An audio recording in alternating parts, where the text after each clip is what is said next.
안녕하세요. 백두산 금융연구소의 백두산입니다. 8월 19일 목요일 아침 9시 19분입니다. 어젯밤 미국은 급락 마감을 했거든요. 하락률을 보고 급락이라 하는 건 아니고 이제 움직임이 좀 그랬다라는 거죠. 어제 오후 2시 미국 시간으로 오후 2시쯤에 FOMC 의사록이 공개가 됐는데 7월 FOMC 네, 이제 의사록 공개된 이후로 급락을 했다라는 겁니다. 그죠? 움직임이 굉장히 급격했어요. 하루 종일 가만히 버티다가 단 몇 시간 만에 다 빠진 겁니다. 그러니까 급락이라고 표현을 할 만한데요. 이와 관련해서 일단 한국과 관련된 이야기를 좀 드리자면 오늘 저는 일단 가능성 두 가지 정도로 보고 있습니다. 만약에 이제 어제 FOMC에서 사실 어제 의사록 공개에서 굉장히 긴축적이었다. 그래서 미국 시장이 빠진 거거든요. 만약에 한국 주식 시장이 오늘 반등을 한다라고 한다면은 제법 큰 폭의 반등을 할 것 같고, 아니면은 그냥 이렇게 비리비리 하거나 그죠? 이렇게 둘 중 하나일 것 같아요. 만약에 얘가 상승 쪽으로 마음을 먹었다라고 한다면 굉장히 큰 폭의 반등도 가능할 것 같기는 합니다. 그렇지만 이렇게 반등 안 할 가능성, 반등 안 할 거면 안 하고 할 거면 굉장히 크게 할 것 같다는 이런 생각 정도 일단 먼저 말씀을 드립니다. 반등을 할 거면 크게 할 거라는 생각이 뭐냐면은 일단은 어젯밤 FOMC가 나왔잖아요. 근데 그 재료가 긴축이었는데, 아무튼 한국 주식시장 같은 경우는 이 긴축에 관한 우려를 좀 유달리 좀 많이 좀 심각하게 좀 반영한 측면이 좀 없지는 않습니다. 어떤 나라가 7거래일, 8거래일 내내 빠졌어요. 그죠? 그런 나라 없었단 말입니다. 근데 조금 단기낙폭 과대권까지 올 정도로 어떤 긴축이란 재료를 갖고 좀 한국이 좀 많이 빠진 면이 있어서 모릅니다. 또 선반영이다 이러면서 또 반등할 수도 있다라고 일단 보긴 봅니다. 반등한다라는 그런 이야기를 하는 게 아니고요. 그럴 수도 있다. 시장이 그렇게 받아들일 수도 있다라는 거. 가능성 정도는 열어놓고 보자. 아무튼 오늘 그래서 개파락을 많이 하긴 했는데요. 그럼에도 불구하고 상승을 시킨다면 아마 어제의 봉을 장악시키는, 왜냐면은 이럼에도 불구하고 지금 시가는 굉장히 안 좋게 형성이 된 거거든요. 시가는 굉장히 매도세가 강하다는 쪽으로 지금 나온 거거든요. 근데 이렇게 강한 매도세에도 불구하고 안 빠진다라면 아마 크게 올라올 가능성이 있지 않을까. 어제의 양봉을 장악하면서 올라오기로 마음먹었으면 굉장히 크게 올라올 것 같다라는 생각을 해보고 있습니다. 하여튼 이 정도 이야기를 드렸고, 자세한 얘기는 조금만 이따가 하고요. 하여튼 어제 미국이 빠졌는데요. 신기한 게 아무튼 테이퍼링이고 어쩌고저쩌고 이야기를 하긴 했는데, 일단 S&P가 좀 더 많이 빠졌습니다. 나스닥보다 S&P가 좀 더 많이 빠졌다. 애플이 2.5% 가까이 폭락을 했는데, 근데 하여튼 S&P가 더 많이 빠지긴 했네요. 자, 하여튼 내용을 좀 살펴보자고요. FOMC 의사록에서 뭐라고 했나. 보면은 이게 내용이 좀 잘 정리가 되어 있는 것 같아서 이걸로 보도록 하겠습니다. 텔레그램에 온 메시지인데, 대부분 이제 연내 테이퍼링 시작 의견을 모은 것으로 확인됐다라는 이야기가 나오고 있습니다. 지금까지는 어땠어요? 지금까지는 연내 테이퍼링, 올해 내에 테이퍼링 한다라는 게 어떤 소수 의견이었는데, 이제 본격적으로 이게 좀 다수의 의견이 됐나 봐요. 그래서 이렇게 써 있고, 그리고 물가 상승률 목표가 달성됐다라고 인정을 했다라고 합니다. 인플레이션이 요즘 심각하긴 했죠. 그것 때문에 일단 앞으로 연준이 긴축을 할 만한 그런 조건, 물가 상승률 조건은 달성이 됐다고 인정이 됐습니다. 그런데 그렇다라고 해서 이거 물가 상승률 하나만 보고 우리가 금리를 올리거나 그러는 건 아니다라고 일단 선은 그어놨습니다. 경제 흐름에 따라서 금리 인상을 어떻게 할 건지, 테이퍼링을 어떻게 할 건지에 관련된 그런 이야기를 할 거다. 경제 흐름에 따라서, 그죠? 경제 흐름을 더 지켜보자라는 게 그래서 어젯밤에 이야기했습니다. 다만, 아무튼 어젯밤 시장이 좀 충격을 먹은 건 요거. 대부분 이제 올해 테이퍼링 시작을 한다라는 걸 인정했다. 요게 좀 시장의 충격적인 내용이었던 것 같습니다. 요걸 시장이 충격으로 좀 받아들인 것 같아요. 이런 기사들을 보면은 나머지 다른 것들도 나와 있는데, 그래서 일단 우리가 알아야 될 건 다음 회의에서 채권 테이퍼링에 대한 전망을 평가하기로 했다라는 내용이 나와 있고요. 다음 회의라면은 이제 9월 말에 있는 거 FOMC 회의를 이야기하는 거겠죠. 거기서 이제 채권 테이퍼링 전망 이거 이야기 나온다고 하니까 본격적으로 이제 테이퍼링이 코앞에 다가왔다라고 볼 수가 있을 거고요. 그리고 여기 나와 이제 아직까지 좀 논란이 있긴 있습니다. 그러니까 무슨 논란이 있냐면 경제가 완전히 회복됐는지에 대한 논란이 좀 굉장히 있다라는 겁니다. 완전 고용과 물가 안정 목표를 향한 진전을 이뤘지만은 아직까지 충족이 되지 않았다라고 평가하는 그런 위원들도 있고, 고용 시장에 대한 평가를 중심으로 테이퍼링에 대한 의견이 엇갈렸다라고도 써 있죠. 어떤 사람들은 이 정도면 됐다라고 하는 사람들도 있고, 이 정도면은 뭐 아직 이 정도는 모자라라고 하는 사람들도 있다라는 거. 근데 아무튼 이럼에도 불구하고 뭐 올해 테이퍼링 가능성은 아무튼 굉장히 좀 높아지고 있다라는 거 좀 볼 수가 있겠고요. 아무튼 뭐 예전에도 나온 이야기긴 한데, 일단은 그죠, 테이퍼링 다 끝내고 나서 기준금리 인상할 거다라는 이야기는 어쨌든 계속 하고 있습니다. 뭐 테이퍼링 하면서 기준금리도 올리고 그런 거는 안 하고, 이거 보시면 아시겠죠.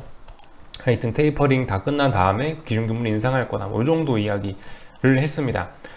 하여튼 7월 FOMC는 정말 그 당일에는 아무런 반응도 없었잖아요. 7월 FOMC 기억하시려나 모르겠는데, 그때 당시에 그 회의 당일날에는 정말 아무런 반응이 없었습니다. 주식시장 보합 마감했던가 거의 그 정도인데, 근데 아무튼 의사록을 까보니까 자기네들끼리 상당히 매파적인 이야기를 했더라라는 거 우리가 좀 알 수가 있겠습니다. 의사록 공개를 해봤는데 생각보다 매파적이었다. 그것 때문에 미국 주식시장도 오래간만에 좀 흔들렸다라는 게 어젯밤에 일단 특징인 것 같습니다. 이런 모습이 보이고 있고, 그래서 일단 그 미국 주식시장 좀 그림을 좀 간단히 살펴보면은요, S&P가 일단 어떤 중요한 라인을 깨긴 깼습니다. 중요한 라인을 어젯밤에 제가 말씀드리는 최소한으로 4,420은 붕괴시켜야 된다라고 했는데, 일단 이거를 장대음봉으로 깨긴 깼어요.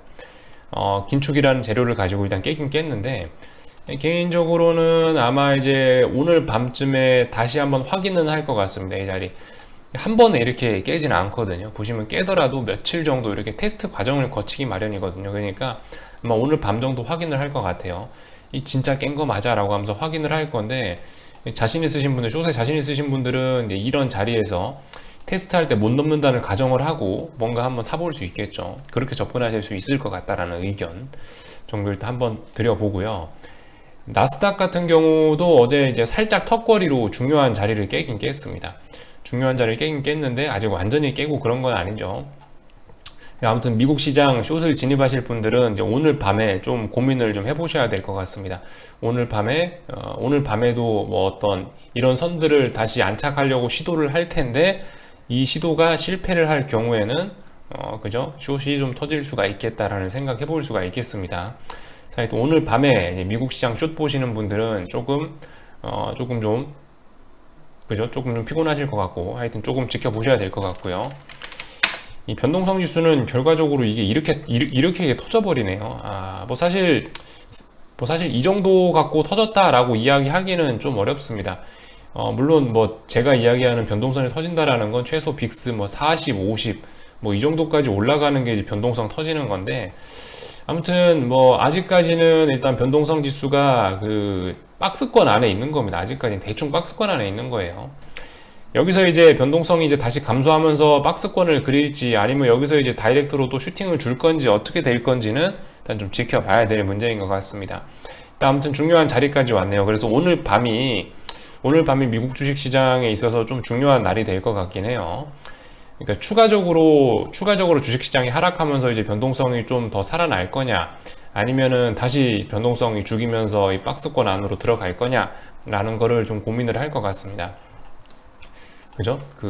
방금 말씀드렸다시피 중요한 지지선도 일단 붕괴시켜 놨기 때문에 이 지지선에 대한 테스트도 하면서 하여튼 오늘 밤이 미국은 추가 하락으로 갈 것이냐, 아니면은 또 반등하면서 이 적당히 또 애매한 더러운 박스권 안에 갇힐 것이냐, 이런 것을 좀 고민을 할 것 같습니다. 그래서 일단 미국 주식시장 내용을 좀 보긴 봤고요. 결국 하여튼 빅스가 참 V자로 결국 이렇게 살아나네요. 참 하여튼 먹기 힘듭니다. 그죠? UVXY. 이번에 결국 못 먹었네요, 저는. 하여튼 뭐 또 기다려보면 뭐 기회가 있겠죠. 어젯밤에 달러 인덱스 같은 경우는 사실 이제 테이퍼링 이야기에도 불구하고 좀 멈춰 있었습니다. 그죠? 어젯밤 멈춰 있었고요. 의외로 테이퍼링 이야기 끝나고 오늘 오전, 그러니까 지금 9시 반인데요. 오히려 이런 시간에 올라가고 있네요. 아무튼 긴축 관련된 재료로 인해서 달러 인덱스는 이제 본격적으로 여기 있는 직전 고점은 돌파 한짝한 것 같고, 이제 다음번 목표치 여기 전고점 자리를 향해서 열심히 달려가고 있습니다. 이거 뭐 우상향이 뭐 거의 확실해 보입니다. 그죠? 이런 관점에서 봤을 때 결과적으로 어제 외환 시장의 그 어설픈 개입으로 인한 장대 음봉, 원달러 환율인데요. 장대 음봉 뭐 결과적으로 훌륭한 조정의 빌미를 제공해 준 것이 아니냐, 요 정도 의미밖에 없지 않냐라는 생각이 들긴 듭니다. 뭐 일단 하여튼 이런 모습들이 나오고 있습니다. 그래서 하여튼 뭐 코스피는 지금 현재 비리비리하고 있는데요. 긴축 우려 나와가지고 일단은 개파락 출발을 해서 지금 비리비리하고 있는데, 이런 재밌는 게 좀 보이긴 하더라고요. 보시면 8개월 만에 삼성전자 개인 지분율이 2배로 늘었답니다. 지금 이제 주식들이 저점에서 세력들이 매집을 해갖고 고점에서 여러 사람들 다수의 개인들한테 이제 발산되는 과정을 이렇게 거치면서 주가가 왔다 갔다 하는 건데, 투매가 나오면 주식이 투매가 나오면서 개박살 나면서 소수의 큰 손들한테 주식이 들어가고, 그리고 그렇게 모여졌던 주식들이 주가가 쫙 올라가면서 다수의 개인들한테 발산이 되는 과정, 그러면서 주가가 왔다 갔다 하고 이렇게 하는 건데, 하여튼 그 와중에 지난 8개월간 개인 지분율이 2배로 올랐다는 얘기는 결과적으로 삼성전자 요 위에, 여기 뭐 8만원 위에 요 자리에서 개인들이 8만원 위에 요 위에서 개인들이 어마어마하게 이 물량을 쌓아갔다라는 거를 뭐 알 수가 있겠죠. 그러니까 주식시장이 좋기는 어려울 수 있을 거예요. 좋기는 좀 어려울 겁니다. 하여튼 이런 발상 과정을 거치고 있다. 한번 그 기사가 나왔는데 굉장히 좀 충격적이었어 가지고, 그래서 일단 한번 봤고요. 저는 나름 굉장히 놀래긴 놀랬습니다. 개인들이 삼성전자 많이 사는 건 알고 있는데 이렇게 샀을 줄은 뭐 상상도 못했네요. 하여튼 좀 많이 사긴 많이 산 모양이에요.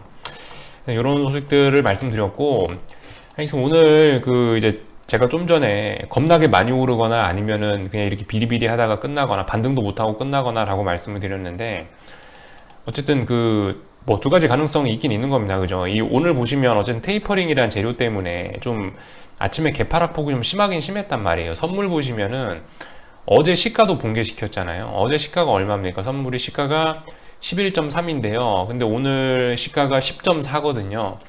그러니까 어제 시가도 붕괴시키면서 꼬리 부분에서 시작한 거예요. 그러니까 그만큼 오늘 아침에 코스피에 대한 어떤 매도세는 굉장히 강했던 것이라고 볼 수 있겠고, 이 개파락 한 방을 통해서 그런 이야기를 할 수가 있을 거고요. 또 그리고 콜옵션 같은 거 모양을 봐도 솔직히 그래요. 이게 최소한 어제 저점은 뭐 지켜주는 정도, 뭐 이런 모습들이 좀 나와야 콜옵션도 그나마 좀 어느 정도 좀 뭐 바닥을 뭐 만든다 이런 이야기를 할 수가 있는데, 근데 지금 보시면은 딱히 그런 건 아니란 말이죠. 지금 보시면 콜옵션들이 오늘도 저점이 드라마틱하게 낮아지고, 오늘도 개파락 출발해서 어제 저점을 왕창 깨버렸단 말입니다. 그러니까 일단 별로 지금 시장에 일단 오늘 아침 이 콜옵션 개파락이나 선물 개파락 이런 걸 보면은 굉장히 강력한 매도세가 나오긴 나온 거예요. 그럼에도 불구하고 제가 아무튼 어젯밤 영상 제목이 뭐였나요? 어젯밤 영상 제목이 결과적으로 그거였잖아요. 미국이 하락했음에도 불구하고 한국은 상승 마감했네, 요거였잖아요. 지금 아직까지 이 세상 일을 어떻게 해야 할지 잘 모르는 거라서 저는 일단 오늘 아침에 그런 생각도 좀 하긴 했어요. 미국이 테이퍼링 우려라고 하면서 빠졌는데 한국은 솔직히 좀 먼저 선반영된 감도 없지 않아서 오늘도 모르겠다라는 생각을 일단 하면서 일단 아침 영상을 좀 녹화를 하고 있거든요. 물론 지금 분위기상으로 봐서는 일단 하방 경직성 정도는 나오는데, 어느 정도에서 하방 경직성 정도는 보이고 있는데 뭐 딱히 급등할 것 같지는 않아 보이긴 하는데요. 하여튼 근데 뭐 세상 일을 모르는 거니까 급등에 대한 그런 가능성도 좀 열어는 놔야 될 것 같다라는 거. 그러니까 시가에 그렇게 강력한 매도세로, 시가에 그렇게 아침부터 굉장히 강력한 매도세가 등장했는데도 불구하고, 만약에 얘가 이제 어디선가 이제 하방 경직성을 보인다고 한다면은 그걸 기반으로 해서, 더군다나 지금 한국은 좀 단기적으로 좀 과하게 빠진 면이 없지 않기 때문에 의외로 큰 반등을 할 수도 있다라는 생각 정도는 하고 일단 지켜보고 있습니다. 아무튼 오늘도 결과적으로 지금 이 자리는 계속 그런 거예요. 좀 뭘 하기 애매한 거예요. 여기서 추가적으로 뭐 급락이 나올 수도 있고요. 뭐 주식이 여기서 더 이상 안 빠진다 그거 아니죠. 더 빠질 수도 있어요. 여기서 확 급락을 할 수도 있고요. 아니면 여기서 지금 반등도 충분히 가능한 자리거든요. 되게 뭘 하기 애매한 것 같아요. 지금 자리에 아직도 현금을 가지고 계시다면 현금을 조금 아껴 써야 되는 그런 자리인 것 같고요. 조금 차라리 아싸리 확 올라오거나 아니면 확 내려가거나 그러면 이제 대응이 쉬워질 거란 이야기를 드리고 있습니다. 아무튼 지금 자리는 좀 이도저도 아닌 것 같다는 생각입니다. 자, 일단 아직까지는 이 하방 경직성을 좀 보여주고 있네요. 어느 정도 선에서 하방 경직성을 좀 보여주고 있긴 합니다. 그죠? 사실 보시면 뭐 삼성전자 같은 경우도 그렇습니다. 보시면 안 빠지죠, 일단은. 예. 삼성전자, 하이닉스 일단은 좀 덜 빠지긴 덜 빠집니다. 안 빠지거나 덜 빠지거나 그러고 있습니다. 아무래도 좀 단기적으로 좀 낙폭이 과했던 점, 그리고 한국 주식시장 같은 경우는 좀 많이 이런 것들이 좀 선반영됐다라는 점들이 분명히 있긴 있을 것 같다는 생각입니다. 뭐 그렇다라고 해서 당장 뭐 지수가 반등할 거냐, 그건 솔직히 잘 모르겠는데요. 아무튼 뭐 삼성전자하고 하이닉스가 오르더라도 지금 보시면 지수는 어쨌든 하락이잖아요, 그죠? 다른 종목들을 더 팔아먹을 수도 있는 겁니다. 이게 그러니까 세상 일 어떻게 될지 모르는 거예요. 삼성전자하고 하이닉스가 안 빠지고 반등한다라고 해서 반드시 뭐 지수가 올라가는 거 뭐 그런 거는 또 아니라는 거죠. 하여튼 다양한 가능성 지금 열어놓고, 아무튼 있는 그대로 봐야 될 거예요. 다만 이제 지금 자리는 확실히 뭔가를 하긴 좀 애매한 자리다. 뭐 계속 그런 이야기밖에 드릴 만한 게 없는 상황이고.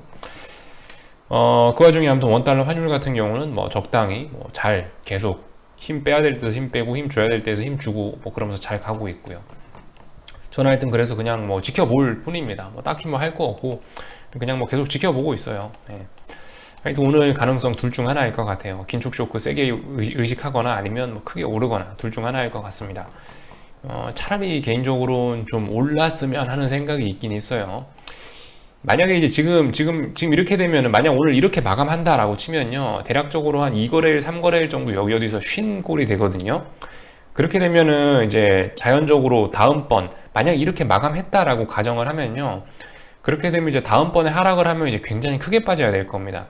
이게 이 뭐든지 그래요. 이게 기울 상승이라는 게 이렇게 가다가 기울기가 가팔라지는 거지, 기울기가 이렇게 가다가 이렇게 상승하는 건 없거든요. 그죠? 기울기 무조건, 어떤 시세의 기울기 무조건 더 가팔라지게 돼 있는데, 근데 지금 보시면 어쨌든 하락의 기울기가 이렇게 내려왔단 말이에요. 급하게 하락을 했단 말이죠, 코스피가. 근데 지금 여기서 한 2, 3거래일 정도 버텼어요. 그럼 여기서 이제 버텼으면 다음번엔 더 크게 빠져야 될 겁니다. 그렇게 되면 여기서 더 크게 빠진다는 이야기는 뭐다? 그렇게 되면 이제 갈수록 좀 하락 에너지가 조금 좀, 이런 하락 에너지를 아껴뒀다가 이 지수 400 부근에서 써야 된다고요. 중요한 마디대를 깨는 데 있어서 이런 에너지들을 써야 되는데, 그죠? 저는 어쨌든 이런 힘들을 아무 때나 좀 무분별하게 쓰지 않았으면 하는 그런 생각을 좀 갖고, 그래서 이런 말씀을 좀 드리고 있습니다. 지금 쉬었거든요. 근데 오늘도 반등 못하면 내일은 아마 굉장히 좀 많이 빠져야 될 수 있을 것 같아요. 그렇게 되면 힘 많이 쓰니까 오히려 숏을 보시는 분들께 이게 약간 이제 언더슈팅이 나오면서 오히려 더 큰 반등을 이끌어낼 수도 있는 그런 가능성도 있을 것 같다라는 거, 뭐 이런 식으로 정도만 말씀드리겠습니다. 일단 어떻게 될지 잘 모르겠네요. 일단 하여튼 지켜보도록 할게요. 궁금한 거는 리플 남겨주시고요. 오늘 저녁에 또 뵙도록 하겠습니다.